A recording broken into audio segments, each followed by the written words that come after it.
In this update, we're tracking two large storm systems between now and into the weekend, and some of those storms could in fact turn severe. So let's take a look at the overall setup for this morning on your Christmas Eve. Happy Christmas Eve, everyone.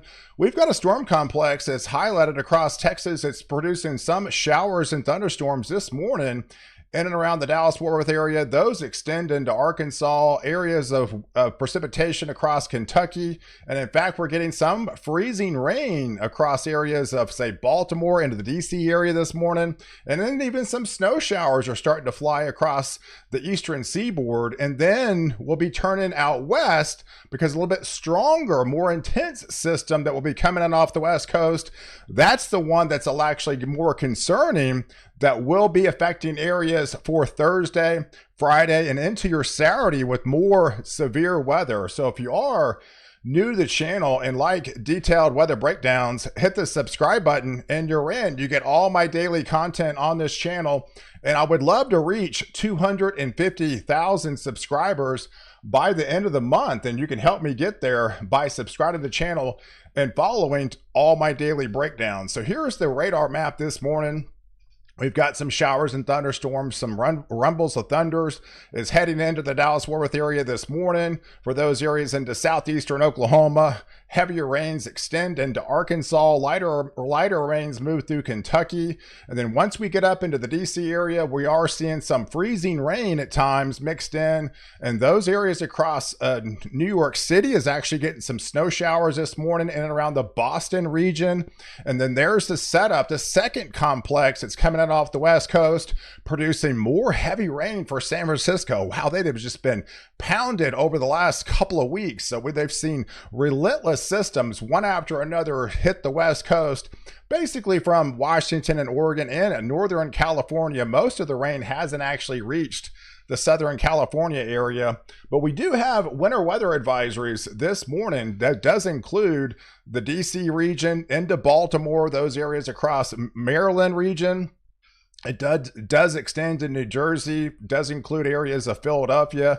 Those areas, in fact, could see some mixed precipitation at time, some freezy rain, icy mix, and can't even rule out some snow flurries coming out of that particular setup. But further north, it is changing to all snow within the New York City region for areas into Hartford, essentially back into Boston. Remember, Boston had about 5 inches the other day with that other system came through. They're seeing more snow this morning up here into Vermont and New Hampshire and back into Maine. And that pink area right there, that is some mixed freezing precipitation that's changing over and freezing on contact with kind of an icy, slushy mess down in the Philadelphia region. It does include areas of Baltimore and in the DC region this morning, but further south, especially headed into the afternoon, some of those, in fact, could turn severe just south of the Dallas-Fort Worth area. It does include areas of Waco down to the Austin region, all of the Houston Metroplex. Outside of there, within Dallas, they're seeing the showers and thunderstorms this morning, but are likely not going to be on the severe side, but just the stronger side with some 40-mile-per-hour wind gust. That does include areas of Little Rock back into Shreveport and into Lake Charles into the evening time frame. So as we get towards the evening, I do, in fact, a little bit more daytime heating that's going to be associated with it, a little bit higher dew points dropping further south into this region. You got a little bit more instability, more moisture return back from the Gulf. Some of those could, in fact, turn severe, especially after that 3 o'clock time frame. We're talking late afternoon into the early evening for those areas across East Texas into eastern areas of Louisiana, as well as areas of portions of Arkansas as well.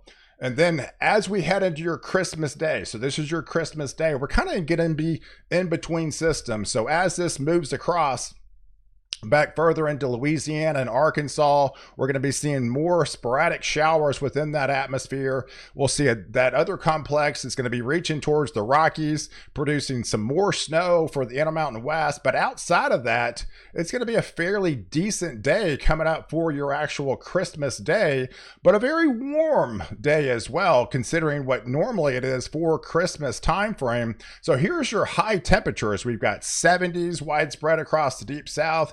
60s a little bit further north, 50s spreading into the 40s across Missouri, the 30s for highs back into Illinois, but it's hard pressed to find any point where temperatures are actually going to be staying below freezing for the entire day. It's really for those areas that have seen the snowfall as of late, because we are expecting a warm end to the rest of the year.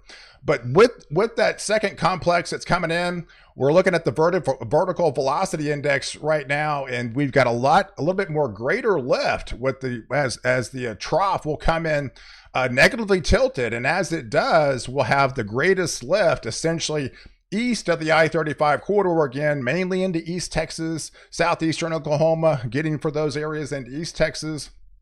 A little bit higher dew points, right? So the moisture surge will come back into play. So again, I think Dallas-Fort Worth area is kind of back on the borderline again of those stronger to severe thunderstorms. Dew points have to be at least in the 55 range to get stronger, even some isolated severe. But obviously, once you reach in the 60 range, and especially into the mid-60s further south into southeast Texas, into Louisiana, definitely have a little bit more moisture to work with. You got the greatest lift, and that's where the highest instability would likely be. So we do have a marginal risk for some of those storms to turn isolated severe within the Dallas-Fort Worth area, back into Austin again for those areas a little bit further east. But once you get into East Texas, we do have an upgraded slight risk for some of those storms to have some larger hail. We do have that colder pocket aloft coming in from the northwest, so I can't rule out some isolated larger hail reports. Nothing like crazy tennis ball or anything like that, but more like into the ping pong at the highest, more likely quarter size variety. Some wind gust of upwards to 60 miles an hour, and especially further east you live, down there in East Texas, some of those could have a low-end tornado threat by the time we head into Thursday evening, with this setup looking to intensify by then. So as it does, this is where the most shear is. So for these are likely going to be the favored areas to possibly see a tornadic spin up in far southeastern corridor of Texas, say in the Beaumont, Port Arthur region, back into western areas of Louisiana, western areas of Arkansas. That's going to be your more favored area to possibly seeing a spin up tornado within that atmosphere. But the rain would likely extend for all of Arkansas back into southeastern Oklahoma, getting into Missouri. That does extend to lighter showers up here into Iowa, back into areas of Wisconsin. And then that same complex will still be aggravated further south. You got the dew points tapping into that warm sector, plenty of warm air for December standards. So these in fact will likely be strong. Some of those could in fact be severe again, even into your Friday time frame for Mississippi, Alabama, getting into Tennessee, with that lift extending now into the Kentucky region, with some of that heavier rains going through Tennessee as well as into Kentucky, as this continues to slide off into portions of Georgia heading into your Saturday evening time frame. But going into Sunday, like I mentioned, it's just a warm end to the 2024 year. We've got 10, 15, 20 degrees above average, folks. You got a warm end. We do have a colder shot on the way for January once it starts. I've actually done a couple of videos on it, but between now and then, we're going to be staying on the milder side for pretty much all of the lower 48. In fact, we're so mild, we're actually producing some record high minimums for this time of year. Obviously, it's very unusual on December 29th to have low temperatures extend all the way into the 40s into Michigan, but that's exactly what's going to happen as you wake up on your Sunday morning for the 29th time frame. It's going to be well above average. We could be sporting about 46 record high minimums for across all of the lower 48, but mainly extending across the Great Lakes, and much of the Ohio Valley is going to be exceptionally warm for this time of year. But as we move through and head to Sunday night, that same complex will be moving off the eastern seaboard. So these are likely not going to be severe, but definitely some heavier rains coming back in the picture for the Carolinas, across the eastern seaboard comes up the coast. So we're not talking freezing rain or any snow now. We're talking all rain as that warm air lifts all the way up to Canada. The snow line would lift all the way up into Canada, especially with those low temperatures in the 40s extending all the way to the Canadian border, as we'll be watching that other complex come in off the Intermountain West by then. So if we add it all up with these two complexes over, between what's coming in for today, and then we have that respite for your Christmas day, and then he comes in for tomorrow off the West Coast, and that traverses across the southern plains, gets into the southeast for Thursday, Friday, into Saturday, and then we across the eastern seaboard on Sunday. It kind of sums up like this. So we've got these relentless systems come up from the Pacific Northwest, very heavy rain, especially along the coast, much of Southern California, much of the desert Southwest, continue to remain high and dry, missing out on most, if not all, the systems. Most of the activity is across the Intermountain West. A lot of this is once you get in the interior, especially the higher elevations region, will be in the form of snow. And then it's a dry slide for western Oklahoma, west Texas, for those areas across the middle part of the country.